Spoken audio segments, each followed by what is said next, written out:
ब्रह्मंकर विष्णु गुरुदेव महेश्वर गुरु साक्षात् परम ब्रह्म तस्मै सूर्य नमः। तुमेव माता स पिता तुमेव वंशस्य सखा तुमेव विद्यं द्रविणं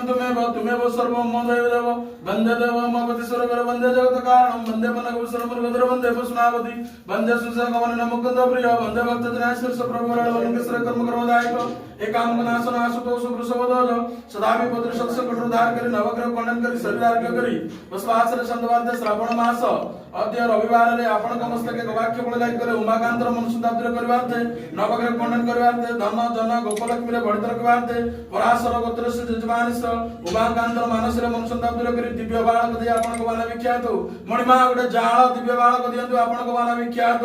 हरि ओम नमः शिवाय हरि ओम नमः शिवाय हरि ओम नमः शिवाय ओम वक्रतुंड महाकाय सूर्यकोटि समप्रभ निर्विघ्न कुर्मदेव सर्वकार्येषु सर्वदा हे प्रभु वरवलिंगेश्वर उमाकांतर मनुष्यदाब्र करवाते नवग्रह खंडन करवाते शरीर आरोग्य करवाते तत्सदाया मानसिक मनुष्यदाब्र करी पराशर गोत्र से जजमानिस उमाकांत मानसिक गोटे दिव्य बालक जाळ देई आपण को वाला विख्यात मणिमा जाळ दिव्य बालक दे आपण को वाला विख्यात आपण को मस्तके गवाक्ष बोलाई कले धर्मगाद उज्जवल करी नवग्रह खंडन करी उमाकांत मानसिक नवग्रह खंडन करी शरीर आरोग्य करी धन जन गोपलक्ष्मी रे बढ़ित रखवाते मनोर संताप दूर करवाते आपण को मस्तके गवाक्ष बोलाई कले धर्मगाद उज्जवल करी श्रावण मास अद्य रविवार रे आपण को मस्तके गवाक्ष बोलाई कले धर्मगाद उज्जवल करी नवग्रह खंडन करी दिव्य बालक दे आपण को वाला विख्यात मणिमा जाळटे दियो मणिमा जाळ दुई पुओ दियंतु आपण को वाला विख्यात से धर्मगाद उज्जवल